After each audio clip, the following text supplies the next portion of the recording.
To learn about the off-grid lifestyle and to be inspired to live your dreams, click subscribe so you don't miss anything. Hit the bell notification. Not sure how well you're going to be able to see me and the scenery outside. Here we are, almost at the end of April. What is it? Well, I guess it's not the end. Maybe what? April 21st? I don't know. And it's snowing. It's 34 degrees outside. Tonight it's supposed to get down to 32-ish, and then maybe in the 20s. I don't remember, but it's going to get cold. I think it's the first time in my life I've ever seen snow after the leaves have bloomed on trees. And I googled this. Depending on which web page you read, they say that it can damage the tree, especially smaller branches, and you can get infections. So it's not a good thing. The leaves should grow back. They're going to die apparently, but they'll grow back. This is a real shame that it's going to get this cold. Now, Carolyn did already plant some lettuce and one tomato plant down in the garden. She knew she was doing it early, but she took a chance, and I will make sure she never plays the lottery. So today we're kind of hunkered down. We brought all the plants inside that she hasn't planted. I couldn't tell you what's what, but she's brought everything in. This tomato plant here is a trimming. She trimmed this off the other tomato plants. So they're getting a little bit of sunlight. The solar panels are covered in snow, so I started a generator. That way we can have enough power. I'm not really prepared for a snowstorm. I really felt like winter was over. So today we're running the Coleman cook stove, the camp stove, to keep warm, because I don't have any firewood prepared. I didn't bring anything in. I guess I just wasn't really expecting it. So this does pretty good warming us up. It warms us up in about 20 minutes, except in the morning. In the morning when I get up, it's 50 degrees in here.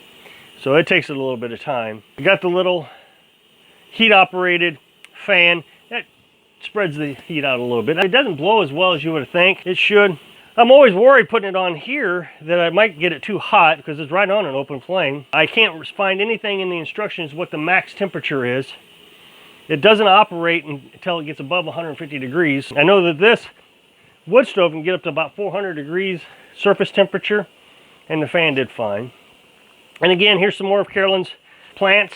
These are the tomatoes. They're not enjoying the lack of sunlight today, but they're doing really well. She's got to get these planted. She's going to plant them, I think, this weekend or after Wednesday or something. It's supposed to get up in the 60s, and she's fairly confident that she can't lose the lottery twice. And the thing is I just maintenanced the stove, so I'm not really excited about getting firewood anyways. The firewood is all stacked and ready to be dried out for next year. I just wasn't ready for this. Yesterday, or maybe it was the day before yesterday, I fixed the handle on the wood stove. I noticed that it was a little loose and it wasn't getting as tight up against this as it needed to. This seal has to press up really tight. Well, all winter I knew that we had a loose seal, and I would just kind of smash it up a little bit, and that fixed it. And my intention was to get another seal, another like this, except the real thin. You get them real thin. They come in different sizes, and you can get them at the hardware store. And I was just going to put another seal right here on this side. That way I'd have a seal against a seal. But I got to looking at this handle, and it looked like it was loose. So I Googled it, and you can take this apart. It's not easy to take apart. This little piece right here should just slide right off, but it doesn't. And now it's really tight. And so when I stuck a dollar bill in here, I could pull that dollar bill right out. That's how you test to see if your seal is working. Take a dollar bill, and it pulled right out. Well, now it will start to rip the dollar bill. I think I got that fixed. Got the glass all cleaned up. The chimneys should be pretty clean. I just cleaned the chimney. I think maybe I had 4 or 5 fires in this after I cleaned the chimney.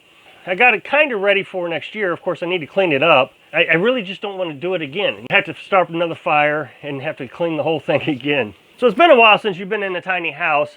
I haven't really showed it off much since we first moved in. There may be some new subscribers that haven't seen it.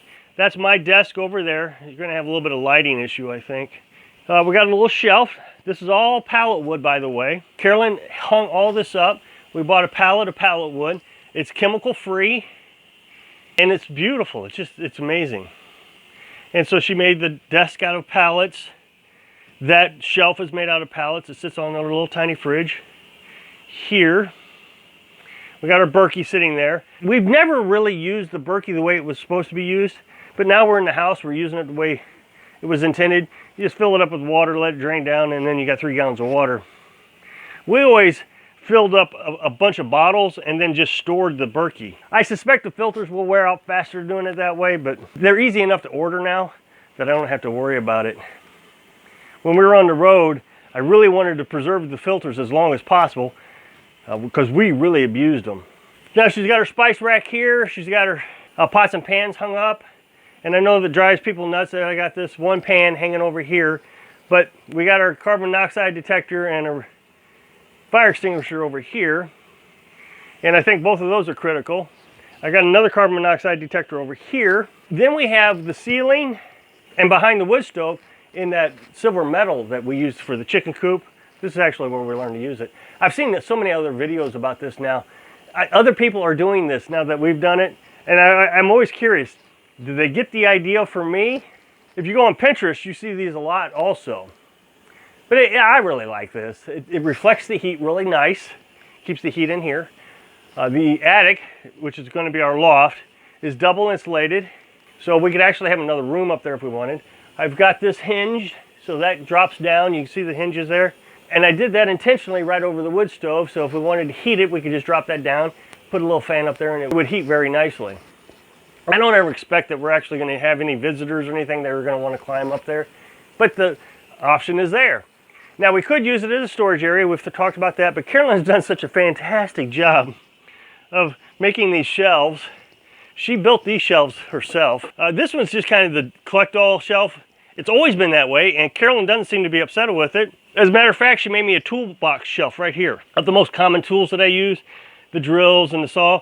These are battery operated, so you can't have these out in the cold. So they stay inside with us. But she's got a tub of all my tools there.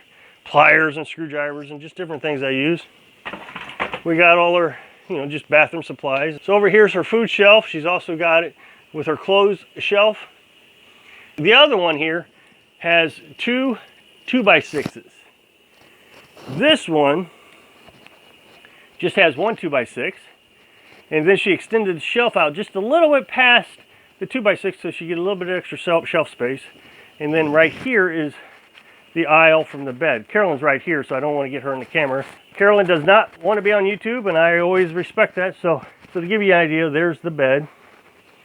So now you can see outside, this is our where our wood pile is. That's where the pole barn's going to go. We got our lawnmower. We were looking at this morning and thought, that really looks nice. Now that we've got that area cleaned up, nice little storage area. Right here is our well. We got the tarp over it still. Of course, we're going to build our well house pretty soon. Then over here we have the woods. This is the east side of the building. And you can see right here, probably, that's where I'm starting to dig for my storm shelter. Okay, so on this side of the building, we got the door. This is the deck right here. We'll put a roof on the deck here in the next few weeks. But right now we have this little tent covering, awning, whatever, camping awning that we got for free. And right now that's done a really nice job. We have another sink out on the porch where Carolyn can do laundry. Right here is our shower. Now I know a lot of people were very upset that we put the shower door right next to the door. But if you think about tiny house living, this frees up space. If we had to put the door here where everybody said we needed to put it, then you have 36 inches of door, 36 inches of shower door. So you have 72 inches, I guess, of unusable space. So right now all we have is 36 inches of unusable space. Of course, we put the wood stove in front of the door so we could access that space as much as possible. But if we'd have done any other way, we wouldn't have had the shelf here. And so we have all this extra space. Behind here is our closet. It's full of stuff, so it's a closet. We're hanging our towels and coats.